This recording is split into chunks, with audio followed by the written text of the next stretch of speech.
So the first draft, raw, with all the flaws and errors, they take it to the location and shoot. So it doesn't go through the processes to get refined and get better by day. And then the production is through unconventional methods. Because I spent my time, learning about screenplay structure and all that.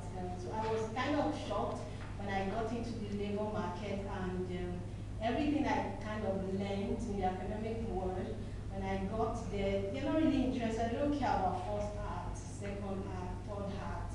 It has to be this, it has to be that. They have their way, and they feel justified to tell you, because they will tell you, I have been making money doing this. The way how they're doing it, you coming with all your certificates, excuse me. We have a way of doing it, and our audience love it. So what are you telling me? So sometimes I keep quiet and do the job because I want the money, and some other times I just say, no, it's not going to work. You just have to do that. I did a little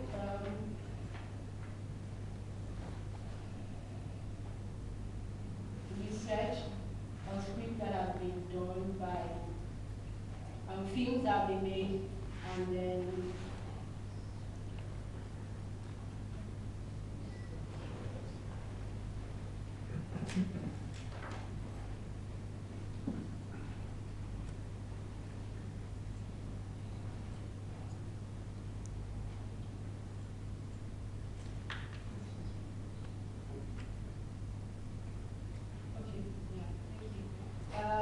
these are film titles of some films in Nigeria that's currently showing, some in cinema, some in TVs right now.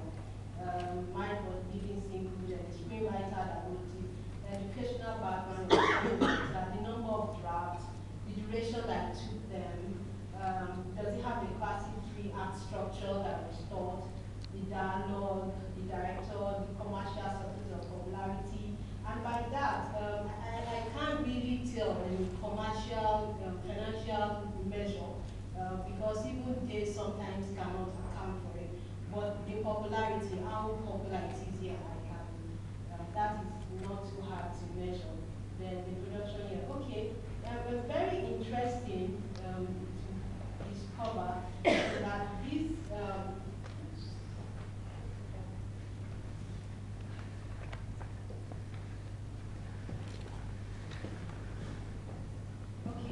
Isakaba, that is one by part 1, Reginald B.A.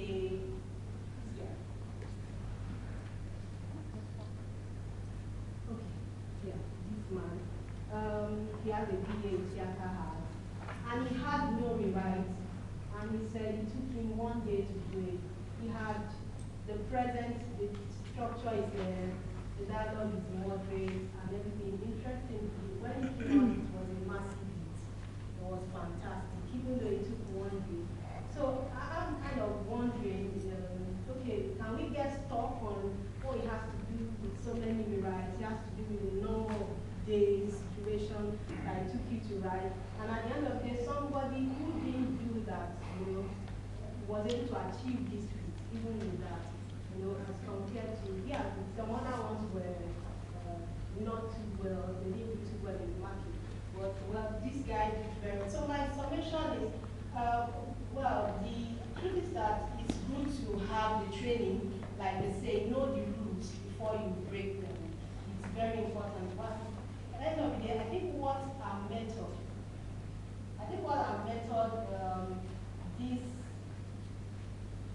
right now just tweaks is kind of due to somebody like me or that guy is that makes us bring out the best in the little time, in the environment where we are.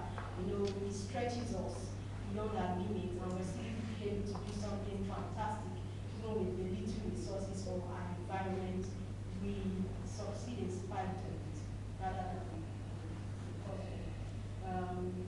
the story format. Another interesting thing is that we're very concerned about the entertainment. The typical African, so you want to ask, what lesson does it teach us? I don't think Americans ask that question. Does it it teach any moral or whatever?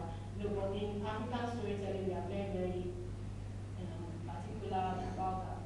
Okay. It's a series of events mostly. That's another thing I found fascinating about it. Most of the stuff that got very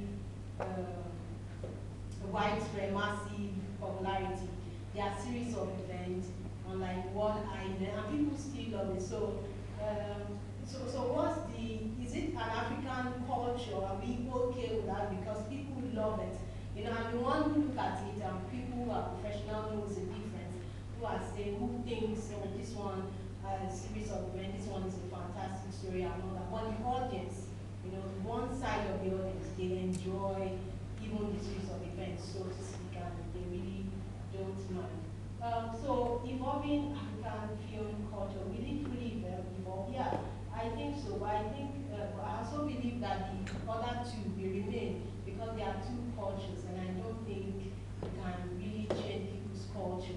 They love what they love. They love that they are telling their stories the way they want it to be told, and they're going to stick with it. And for the other divide that enjoys quality film, they're also going to stick with that. So the market, I think as a producer, you just have to know who your target market, your target audience is. If you want to keep pleasing people who love this kind of film, yeah, go for it. I remember a story of a producer who says he invested big budget movies, made a movie, and he didn't make a hit. And then one of the guys I work for, he said, please, madam, please, can you just give me your camera? I just want to do something. He said, okay, just take one camera. I gave him measly money, and then the man went ahead to make a film about guys who were eating beans and then farting. And then she said, incredibly, that she couldn't watch the movie, you know, it's like all those kind of movies you watch, and you're snoring.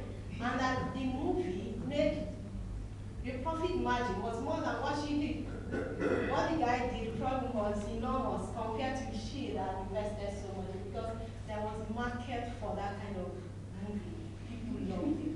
Even though it was just about men